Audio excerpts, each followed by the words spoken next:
Assalamualaikum warahmatullahi wabarakatuh. Kembali lagi bersama channel YouTube Kepoin Islam. Apa kabar sahabat Islam semuanya? Semoga selalu dalam lindungan Allah Subhanahu wa Ta'ala. Setelah Nabi Salih, ada Nabi Ibrahim yang termasuk ke dalam Nabi dan Rasul yang wajib diketahui. Ia adalah Ibrahim bin Tarikh bin Nahur bin Saruh bin Ragu bin Falik bin Abir bin Salih bin Arfakshas bin Sam bin Nuh. Al-Hafiz Ibnu Asakir menyebutkan dalam biografi Ibrahim Al-Khalil dalam kitab At-Tarikh, diriwayatkan dari Ishaq bin Bishr Al-Kahili, pemilik kitab Al-Mabda. Nama ibu Ibrahim adalah Amilah. Ishaq bin Bishr menyebutkan kisah kelahiran Ibrahim secara panjang lebar. Al-Kalbi menyatakan, nama ibu Ibrahim adalah Buna binti Karbita bin Karati, dari keturunan Arfakshah bin Sam bin Nuh. Ibnu Asakir meriwayatkan dari jalur berbeda dari Ikrimah. Ia menyatakan Abu Ibrahim dipanggil dengan kunyah Abu Daifan. Para ahli sejarah menyebutkan ketika usia Tarikh mencapai 75 tahun, ia memiliki anak Ibrahim, Nahur, dan Haran. Haran memiliki anak bernama Lut. Menurut para ahli sejarah, Ibrahim adalah anak tengah. Haran meninggal dunia di tanah kelahirannya saat ayahnya masih hidup, yaitu kawasan keturunan Kaldan, maksudnya negeri Babylon.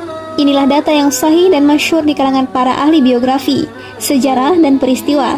Al-Hafiz Ibnu Asakir menyatakan riwayat ini sahih setelah menyebutkan riwayat dari jalur Hisham bin Ammar, dari Walid, dari Sa'id bin Abdul Aziz, dari Makhul, dari Ibnu Abbas. Ia menyatakan Ibrahim lahir di Gauta, Damaskus, di sebuah perkampungan bernama Barazah, di pegunungan Qasyun.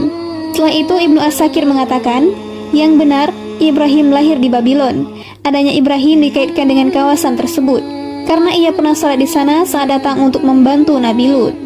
Para ahli sejarah menuturkan Ibrahim menikah dengan Sarah dan Malik binti Haran, maksudnya saudara sepupu Ibrahim. Sarah mandul, tidak bisa mempunyai anak. Tarikh kemudian bermigrasi bersama anaknya Ibrahim beserta istrinya Sarah dan keponakannya Lut bin Haran, meninggalkan kawasan Kaldan menuju bumi Kan'an. Mereka singgah di Haran. Di sana, Tarikh meninggal dunia dalam usia 230 tahun. Ini menunjukkan Ibrahim tidak dilahirkan di Haran, tapi di bumi Kaldan, yaitu kawasan Babylon dan sekitarnya. Setelah singgah beberapa saat di Kaldan, mereka melanjutkan perjalanan menuju negeri Kan'an, yaitu di wilayah Baitul Maqdis. Mereka singgah di Haran, kawasan orang-orang Kaldan pada waktu itu.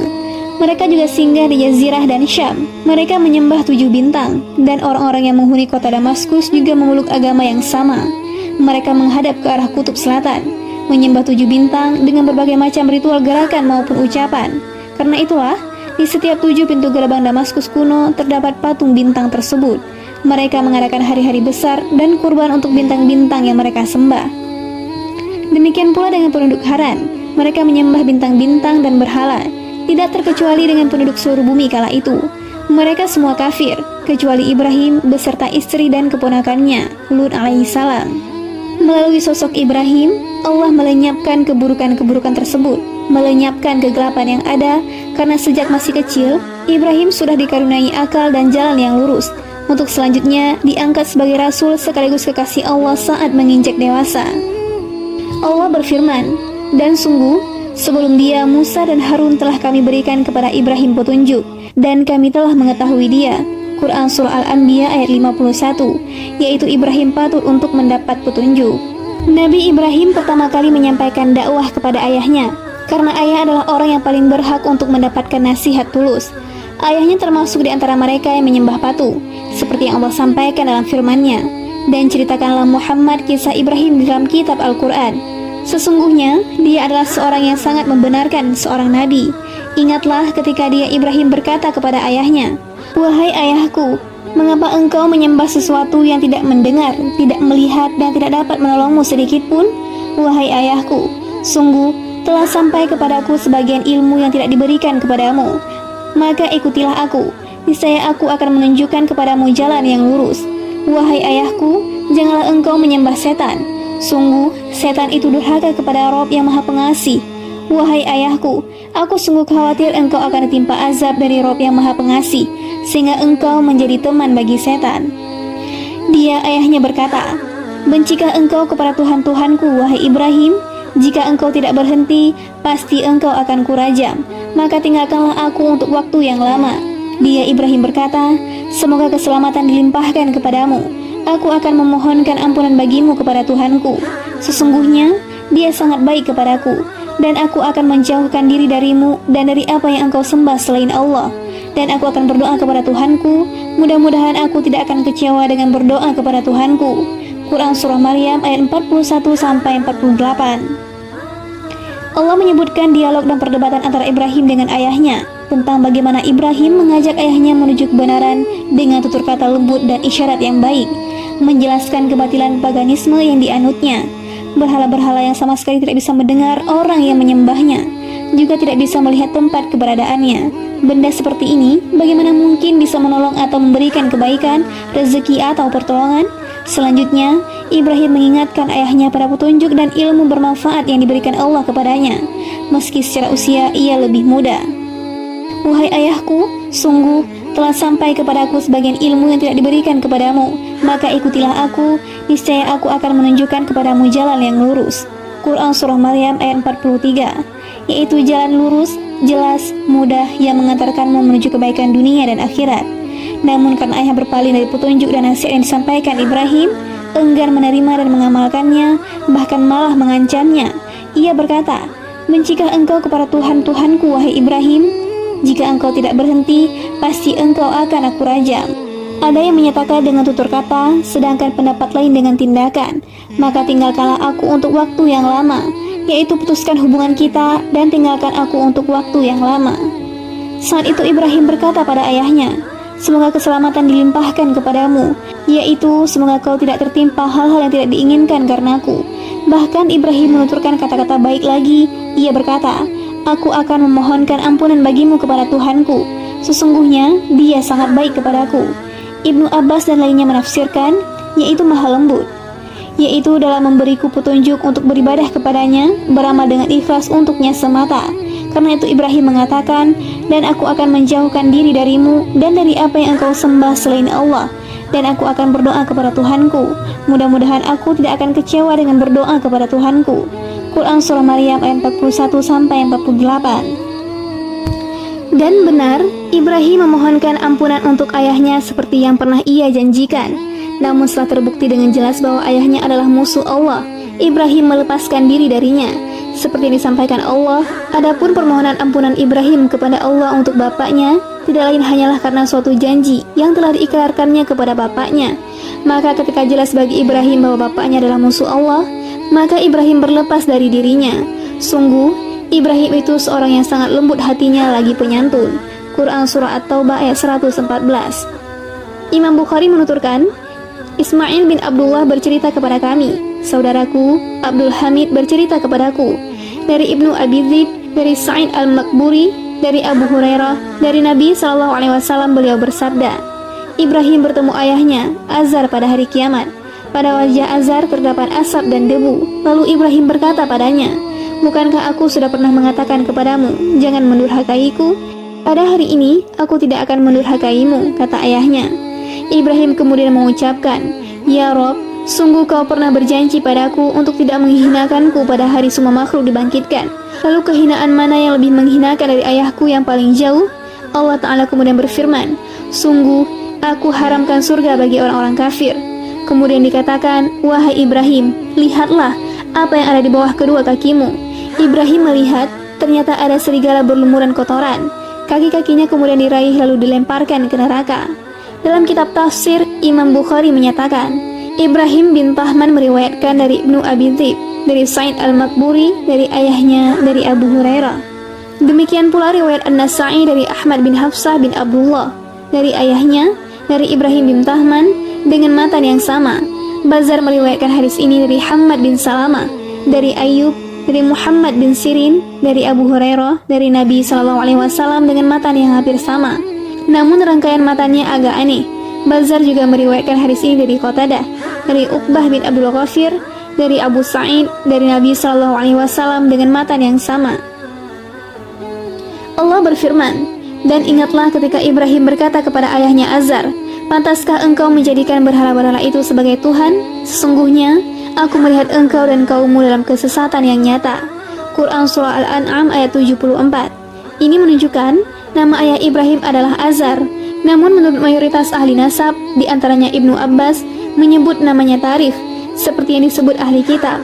Menurut pendapat lain, Azar adalah julukan berhala yang disembah ayah Ibrahim. Ibnu Jarir menyatakan, yang benar, nama ayah Ibrahim adalah Azar, atau mungkin saja ia memiliki dua nama, salah satunya julukan, sementara satunya lagi nama. Pernyataan Ibnu Jarir ini mungkin saja benar.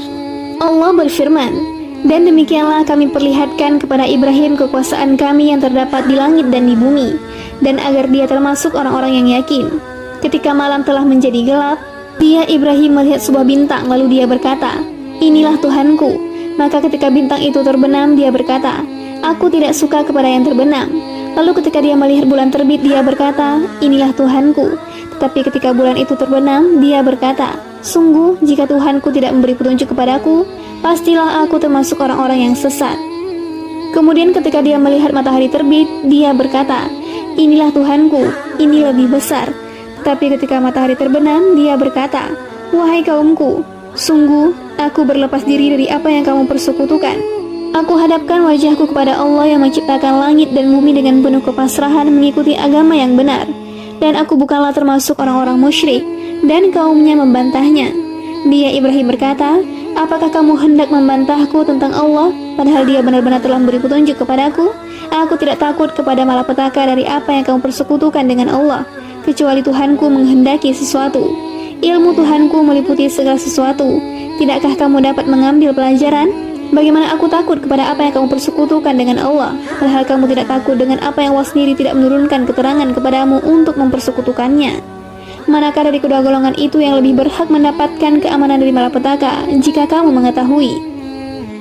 Orang-orang yang beriman dan tidak mencampur adukan iman mereka dengan syirik, mereka itulah orang-orang yang mendapat rasa aman dan mereka mendapat petunjuk. Dan itulah keterangan kami yang kami berikan kepada Ibrahim untuk menghadapi kaumnya. Kami tinggikan derajat siapa yang kami kehendaki. Sesungguhnya Rabb-Mu maha bijaksana, maha mengetahui. Quran Surah Al-An'am ayat 75-83. Ini merupakan perdebatan antara Nabi Ibrahim dengan kaumnya. Ibrahim menjelaskan kepada mereka bahwa bintang-bintang terang yang terlihat sama sekali tidak patut dipertuhankan ataupun disembah bersama Allah, karena semua makhluk tersebut yang diatur, diciptakan, dan dikendalikan, kadang muncul dan kadang terbenam, menghilang dari alam ini. Sementara bagi Rob, tidak ada sesuatu yang luput dari penglihatannya. Tidak ada yang samar baginya. Ia kekal abadi, tiada akan menghilang. Tiada Tuhan yang berhak diibadahi dengan sebenarnya selainnya. Tiada Tuhan selainnya. Nabi Ibrahim terlebih dulu menjelaskan bahwa bintang tidak patut diyakini seperti itu.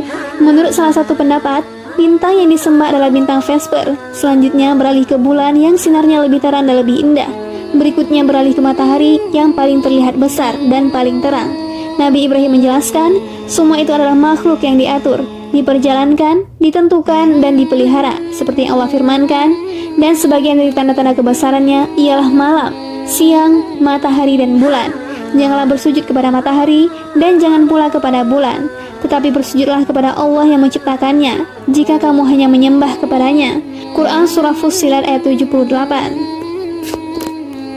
Secara lahir, nasihat terkait bintang-bintang ini disampaikan Nabi Ibrahim kepada penduduk Haran karena mereka menyembah bintang. Kisah ini membantah pernyataan kalangan yang menyatakan bahwa Ibrahim mengatakan hal tersebut saat keluar dari sebuah terowongan saat ia masih kecil, seperti disampaikan Ibnu Ishaq dan lainnya.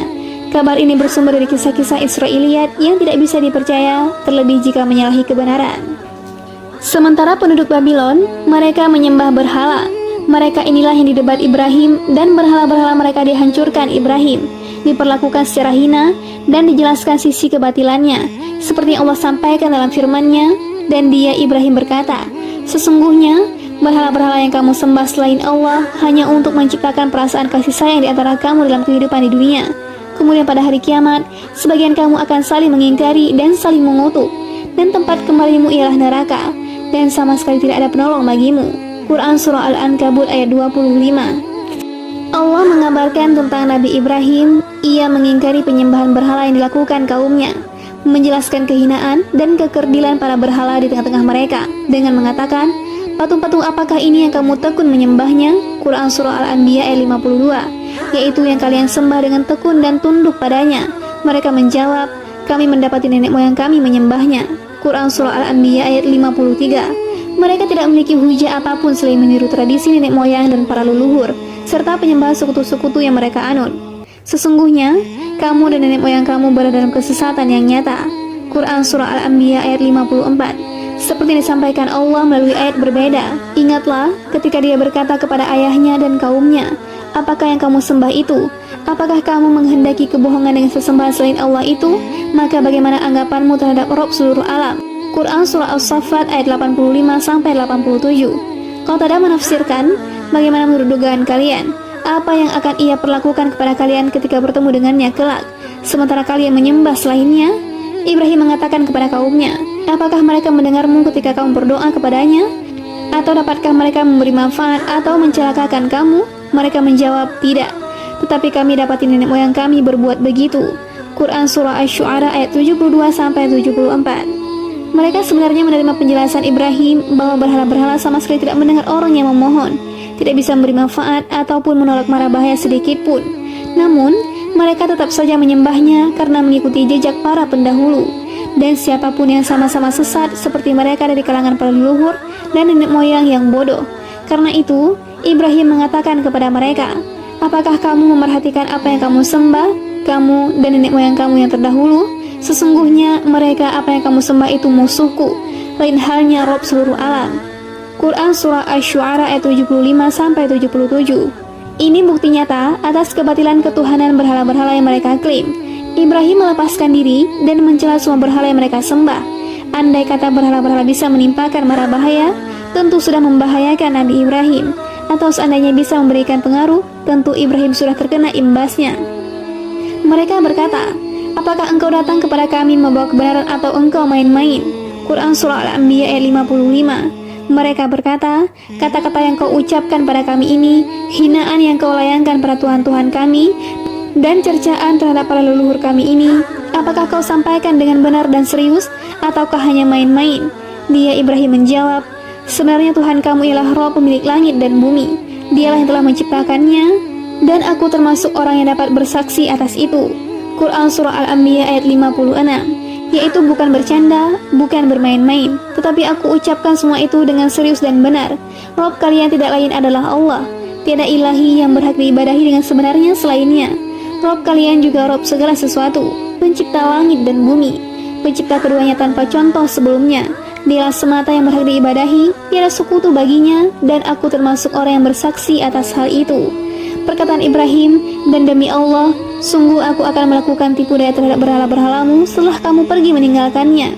Quran Surah Al-Anbiya ayat 57. Yaitu Ibrahim akan membuat tipu daya terhadap berhala-berhala yang mereka sembah setelah mereka pergi menuju perayaan hari besar.